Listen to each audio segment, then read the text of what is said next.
Hello there and welcome to Star Wars Comics in Canon, your guide to the wider Star Wars canon through the comic book lens. And to take you on this journey, I'm your host, Mike Burton.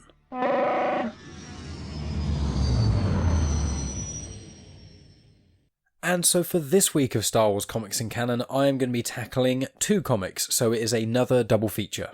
The first comic will be the Cassian and K-2SO special, which are the characters from Rogue One, and the second comic I'll be speaking about is Beckett, which is one of the characters from Solo, a Star Wars story. So obviously both of these films are part of the Star Wars Anthology movies. They're not the standard episodes 1 to 9, but they're both great movies. They both have some comics with them, so I'll get straight into it. So the first comic I'm speaking about, as I said, is the Cassian and K-2SO Rogue One special. It was released in August 2017, which was about 8 or so months after Rogue One was released. Rogue One was released on December 15th, 2016. The writer of the comic is Duane Swierczynski. Apologies if I mispronounced his name. The artist was Fernando Blanco and the colourist was Marcelo Maiolo. Now, just to confirm, Rogue One is set on 0 BBY, BBY being before the Battle of Yavin, because how we measure Star Wars times are relative to when the Battle of Yavin happened, which is when the Death Star blew up in A New Hope. My episode 0 goes into a bit more detail about that. If you aren't aware, you can go check that out. And essentially, as Rogue One occurs, hours, weeks, days, whatever, before the events of A New Hope, this comic is a bit before that. I have checked online and there is no specific timeline for this comic, but as a bit more information, Cassian Gerry Andor, he was born 26 years before the Battle of Yavin, which is 6 years after Phantom Menace and 6 years before Attack of the Clones. As Attack of the Clones was 22 years before the Battle of Yavin, Episode 1 was 32 years before the Battle of Yavin, so his childhood would have primarily been during the Clone Wars and then post-Order 66. Cassian was also born on the planet Fest. There's not a lot of information about Fest, apart from it's an outer rim planet, and it was used as a sort of rebellion base in some senses in the earlier days of the Empire, and at some point the Empire seems to have attacked it.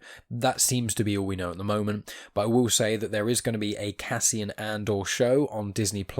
I believe that's coming out 2021. It might be 2022, but essentially that's going to be about his time before Rogue One, so I imagine in that show it's going to get a lot more into his life in general.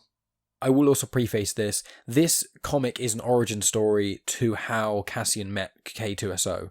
Recently, Disney, Lucasfilm have been pretty good, generally, with keeping things when they're canon, keeping continuity going, having the films and the comics and stuff kind of generally link up. There aren't that many inconsistencies. There are a few here and there, not perfect, but there aren't that many. Now, I will say, I'm unsure what they're going to do with the Cassian Andor TV show. They may end up getting him meeting K-2SO again, in a completely different way. I hope they don't. I hope they stick to this one, because it's quite a cool one, and I don't like it when people just, retcon, retroactively basically disconnect things and say, no, this isn't canon anymore just because we want to tell a different story. That'd be a bit annoying, and it'll make this podcast semi-invalid. But the Cassian Andor show won't be out for a couple more years, so until then, we'll take this.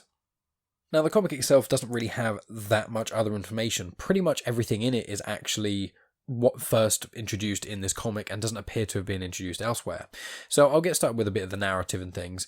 So Cassian and these two aliens called Curtis and Rismore go to a planet, Wekako, to extract an Imperial security droid. Now, Curtis and Rismore are unidentified aliens. They've got purple skin and they communicate through scent, and that's basically all we know. There's no really information online. It doesn't explicitly say what species they are. That's just what we know about them. And Wekako, which I think I'm pronouncing correctly, it's basically just like a deserty sort of planet, a little bit like Jeddah or Tatooine, that sort of thing. From what I can tell, it's not as barren as that. It does have sort of a bit more to it, but it's not a big planet. It's one of these sort of smaller deserty planets that in theory shouldn't have much Imperial occupation, but obviously for this comic, that's incorrect. And as I said, this is the only comic or piece of Star Wars content that actually shows Wekako, so who knows if it's going to come up in the future. So anyway, with the plot details, essentially, the three of them, the twins and Cassian, they try to sneak into an Imperial storage facility, they try and break in, alarms go off, and then some stormtroopers get alarms to their presence and basically go to get them. They try to sneak out, but as they do, a security droid sees them and stops them, and basically grabs Cassian and wrestles with him and stuff, fights him and stuff.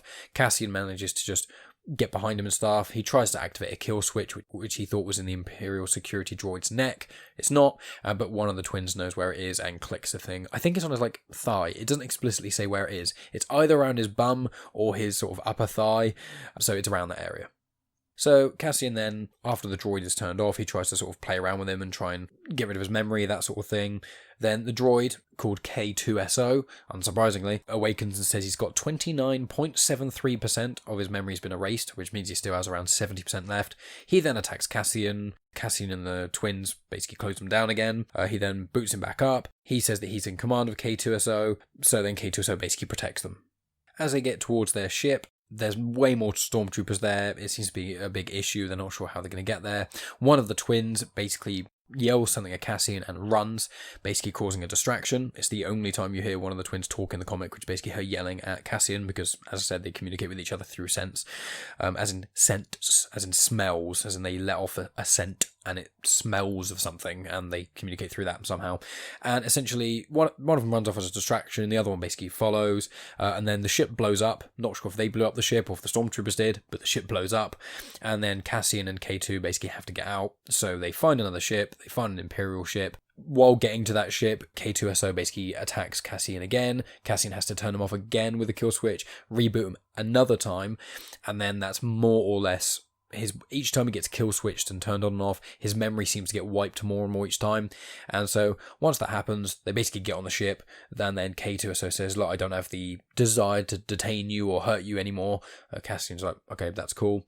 They get on the ship and fly off, and then one of the last panels of the comic is seeing the twins on the planet, seemingly alive and well, looking up at the ship going off and disappearing, because the twins basically said to Cassian as they did the distraction, the intel on K-2SO is much more important than the lives of the twins, so just grab K-2SO, get off the planet, deliver it to the rebellion, because K-2SO's got security protocols in there, so when they want to sneak into certain bases, K-2SO will be able to assist with that, and that is shown in Rogue One, as in the Battle of Scarif, when Jyn Erso and Cassian Andor land on Scarif and sneak in, dressed up as Imperial officers. You see K-2SO interact with an Imperial terminal, get some information, and also extracts information from another security droid as well. It's a very important thing, obviously, in Rogue One, and it's a really cool character as well. I really like K-2SO. I'm excited to see how the series, Cassian Andor, pans out and how that is. I'm always a bit dubious of prequel series. I know the Kenobi series is also going to be a prequel, and I know that the Clone Wars series and Rebels are both prequels, but the difference being that we know that Cassian won't be able to die. Granted, all the other characters around him probably will, unless there's some familiar faces. But I thought this comic was a cool comic. It's not incredible, but it's kind of cool to see how K-2SO and Cassian met. But the comic kind of plods along a bit, and it's not that gripping. It's worth a read, I'd say, if you're really into Rogue One, which a lot of people consider Rogue One to be the best of the new films.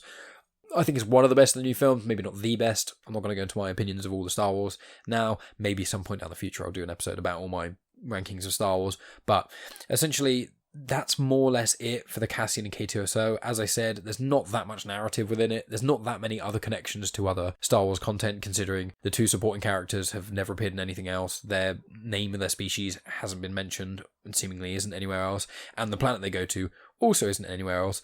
This was just a story to tell you, basically just Cassian got K-2SO and how. So with that in mind, I'm going to move on to the second comic, which is Beckett. The comic Beckett came out August 15th, 2018.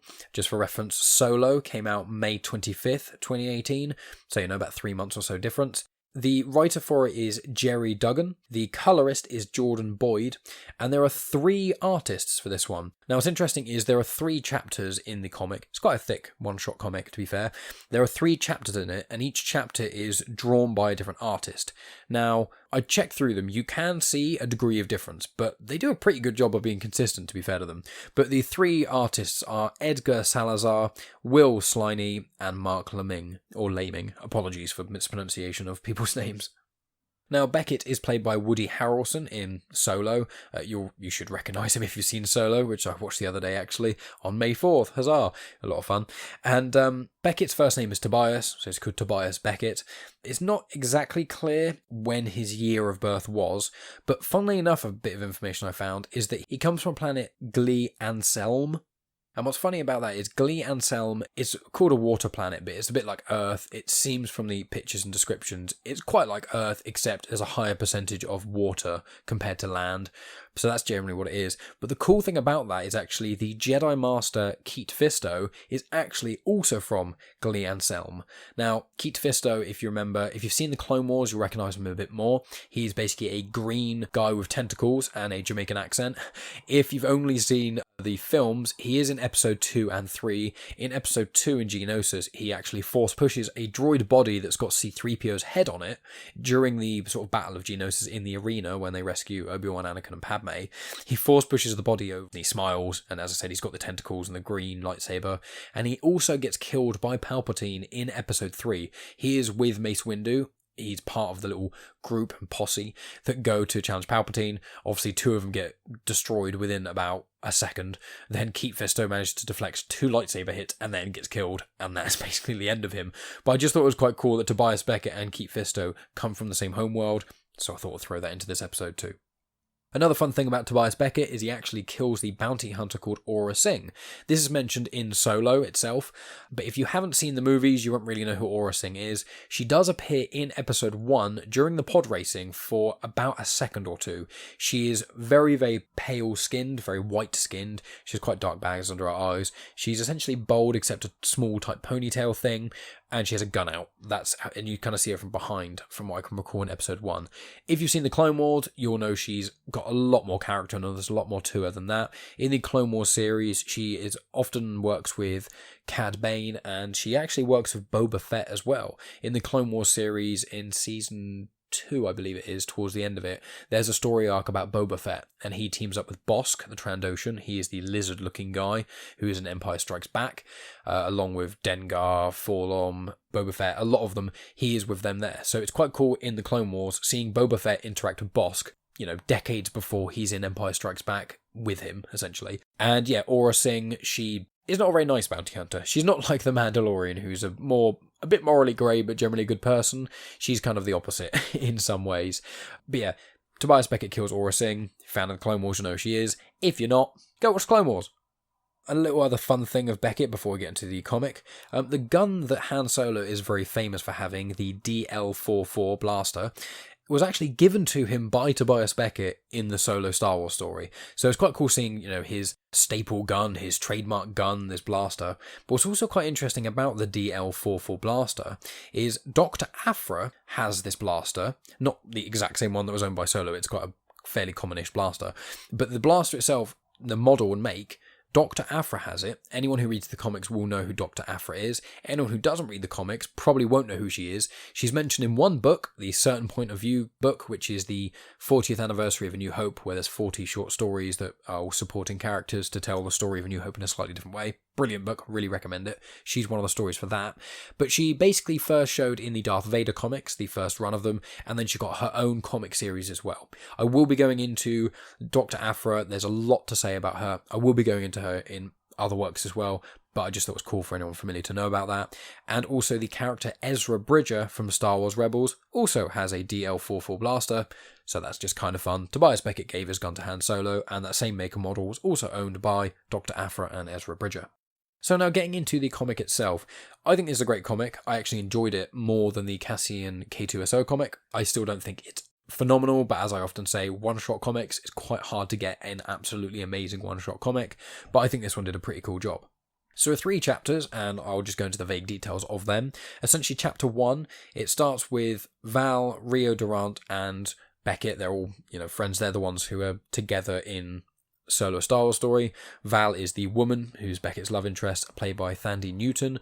Thandie Newton's in loads of other things, including Westworld and lots of other stuff. Rio Durant is the 4-armed gentleman, who is an Ardinian. You'll also know that he was voiced by Jon Favreau, which Jon Favreau voices quite a few characters in across Star Wars, but he's probably most well known now for writing and producing, essentially creating the Mandalorian TV show. He does also play one of the Mandalorians within the TV show. He also voices a character Pre-Vizsla in the Clone Wars series as well. And he's here and there and over in a lot of different Star Wars-y things and stuff as well. So just thought I'd throw that in too. So anyway, chapter 1 of this comic starts on the planet Hoven 4. Hoven 4, from what I can tell, hasn't been featured in any other canon works. There's very little information about the planet. There's just terrain on there and there's purple oceans. That's more or less it. So it starts there in sort of a bar where a couple of people are gambling and things. You see Rio Durant playing sabacc against a couple of people, and then a cloaked figure enters. Someone yells, "It's a death priest." He basically raises his hand. Rio's like, "Oh no, this is my fault. Please forgive me, master." And then as the hand lifts up, Rio grabs his throat like he's being choked, gets basically dragged across a couple of tables, falls to the floor, and then Val happens to be there. She yells for everyone to get out. People are saying, "Oh my god, I thought the death priests were only a legend. How can this happen? Oh my god." And then as someone is just escaping, Val puts a little something in a pocket of theirs. Then once everyone's kind of left, the hooded figure pulls his hood down, and it's Beckett. He laughs with Rio and Val and is like, "I can't believe they fell for it, blah blah blah," have a little dialogue and stuff. They scoop up some of the winnings and things, and then leave the bar. And what I also quite liked about it was that Beckett plays a bit of a Valacord at one point. It's just leaning against something and he plucks a couple of strings. And then Val says, "Take a Valacord lessons another time," and things. And I just found that funny because while I watched Solo only the other day, Beckett does actually mention having Valacord lessons a couple times, and that's what he wants to do. He wants to make loads of money, retire, and learn to play the Valacord. So I thought it was a nice little tie-in. Then after that, basically, Beckett speaks to Val, says, "Is the tracker in place?" She says yes, and they basically go off to get some blank ID chips, which are apparently priceless.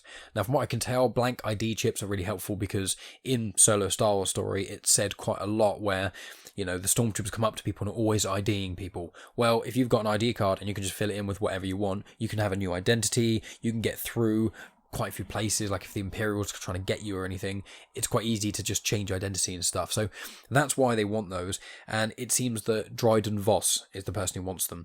Dryden Voss is the character from Solo who has those sort of scratches on his face that get inflamed when he gets angry. He is one of the leaders of the crime syndicates and things who Kira works for, and who basically Solo and Beckett and that lot are doing jobs for. He's a very dangerous man apparently, and that's what they're doing. They basically chase down the guy that Val put a tracker in the pocket of. They chase him down, they get on a speeder, and they basically go across all these waters and things. They catch up to them. Beckett then boards their ship, beats them up, tries to steal the blank ID cards, and then chapter 1 ends where a really big ship comes out of the water. The ship comes out of water, and then Beckett and his little posse are basically threatened by it. And then what Beckett does, he bites his wrist, which I find is quite cool, and he bleeds a little bit. And people don't notice, and his hand is just slightly off the edge of the speeder, so it starts dripping into the water, and some tentacle thing sees it. Straight after that, loads and loads of tentacles come out, gigantic ones that some sort of creature is attacking. I've looked online, I can't find out who the creature is. It's just an unidentified creature. It seems to be quite a lot like the Kraken, if anyone's familiar with the nautical tales of the sea or a lot of pirate things, or even in Pirates of the Caribbean actually. There's a lot of tentacles coming out. There's a big mouth, but a lot of the tentacles have got eyes on the end of them as well. It's pretty terrifying. As that's all happening, Beckett basically jumps on the spaceship that is basically being now attacked by this giant tentacled being thing. He goes on there, he gets the blank ID cards, grabs them, and leaves. The ship basically then gets pulled underwater by this thing, and Beckett, Val, and Rio seem to be fine. Chapter 2 then basically ends with the trio getting on a ship and flying away, basically discussing whether or not they should skim a bit off the top and take a couple of the ID cards for themselves. But Rio and Val then basically say, "Look, we should not steal from Dryden Voss. He's going to kill us, so let's just deliver this to him, continue to pay off our debt, and eventually we should be able to leave." Chapter 3 then starts with Val saying she's angry at Beckett. He's basically saying, don't be mad. And they basically discuss the fact that Beckett did decide to scrape a bit off the top and steal some of the blank ID cards because he's trying to get away out of Crimson Dawn. So he's trying to get out of that sort of thing, and obviously they're in a lot of debt, and just keep doing the same job for the bosses over and over again won't get them enough money to essentially escape and bail. So that's always what Beckett is trying to do. He's trying to keep face, do the jobs for the sort of big bosses, but try and get some stuff for himself so that he has enough money to escape and actually live his life. They get to a place called Munt Ont Dal. It seems to be basically like a space station, and there's not really much else to it. There's no information online really about it. It hasn't appeared in anything else, but it's quite cool. It's like a spaceport, essentially. They land there and get out, and a couple of people try and get them, essentially. They hold up Beckett. There's a little shoot-off. Beckett was riding a speeder as he left the ship. He flies the speeder at someone and it hits them, and then he gets hit in the back of the head. Then it shows that Emphas Nest is there. I hope that anyone listening to this has seen Solo: A Star Wars Story by now. Emphas Nest is the basically seemingly antagonist throughout Solo. She's the character that steals from them towards the start when they do the big train heist, and then it turns out at the end that she's kind of a good guy. She's trying to help spark essentially the rebellion in a way. That's why she's trying to do all these things. But obviously Beckett doesn't either know nor care about this, especially at this point. So they basically try and get them. And then what it turns out is that the job they were doing for Dryden Voss to get those blank ID cards, they received it through an encrypted transmission. Turns out that Emphas Nest and her gang, they were the ones who sent the encrypted transmission, pretending to be Dryden Voss, to get them to do this job for them, so they could inevitably cross them essentially and take it all. Chapter 3 then basically ends with Beckett blowing up his own ship with the ID cards on, and escaping from Emphas Nest. But obviously Emphas Nest is still alive because they're in Solo: Star Wars Story, and this comic is set a little bit before that. Not entirely sure when this comic is specifically set. What it seems to be is like a couple weeks or so, maybe a couple months before Solo: A Star Wars Story, but that's generally the timeline. And really, guys, that's about it. With these two one-shot comics, there was not that much information I could give. Obviously, I gave quite a lot of the plot details, but with one-shots, it's not as bad giving away plot details. You know, when I eventually review some of the Vader comics and things like that, I'll give much bigger spoiler warnings, and I'll be a lot more information to talk about, but in a one-shot, it's generally just one story. So, they're pretty good comics. I think I do prefer the Beckett one to the Cassian K-2SO one. I just think it's more of as an individual own comic. If you could only read one, it would probably be Beckett for me. It's a bit thicker, there's a bit more to it, and it might just be because I saw Solo recently, and that's what I'm thinking of. But yeah, I do really recommend both the comics. You know, I pretty much recommend all the Star Wars comics, and me saying that sounds a bit silly, but they're a cool read, they're worth it, but they're not like some of the other comics where I'm like, yes, you need to read this one, like I kind of feel about the Captain Phasma comic and the Rise of Kylo Ren comic, but obviously both of them are mini-series as opposed to one-shots, so it's kind of hard in that regard. But anyway, guys, I really appreciate you guys listening. Next week, I always say I haven't decided by the end of it, and then normally in this talk I kind of ramble on and figure out what I'm going to do, but this will be... I think I've done all of the comics that relate directly to the newer films that have come out. I believe I'm going to look into the Obi-Wan and Anakin comic, which was written by Charles Soule, who did the second run of Vader comics, and also did the run of the miniseries, the Rise of Kylo Ren comics. So he did one of Obi-Wan and Anakin, which is set after the Phantom Menace, but before Attack of the Clones. It's when Anakin goes on his first proper mission with Obi-Wan. He's still quite a young kid at this point, but it's quite a cool comic.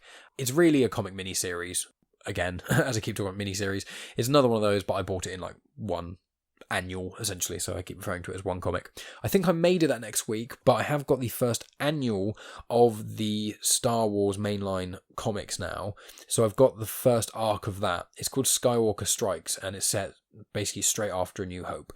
So I'm thinking what I may do going forward is I may review the Star Wars comic annual number 1, which features the first 5, 6 or 7 comics for the Star Wars mainline comics, and then I think every month or so, maybe a bit longer than that, I'll do the next one in the main run of Star Wars comics. So anyone listening, you can, once a month or so, you can get the main run of Star Wars comics. You'll get information on that, adds a bit more depth to Luke, Han, Chewie and Leia's journey between episodes 4 and 5, and then eventually I'll get onto the new run of Star Wars comics, which is set between episodes 5 and 6.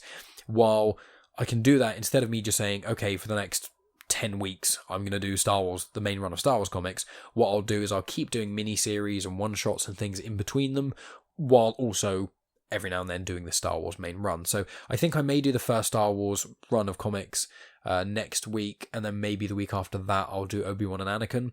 There is one more comic that I haven't done, which is actually to do with Solo: A Star Wars Story, and it's actually Han Imperial Cadet. It is another mini-series. I keep saying mini-series recently. It's another mini-series. There are 4 comics, and it's basically, in Solo, you see Han enlist in the army, and then you see him meet Beckett while he's been in the army for quite a while, like quite a few years afterwards, it seems. So Imperial Cadet actually just shows what he got up to, and when he couldn't follow orders, and where he originally went with the Navy, and then went with the infantry, and all these different bits.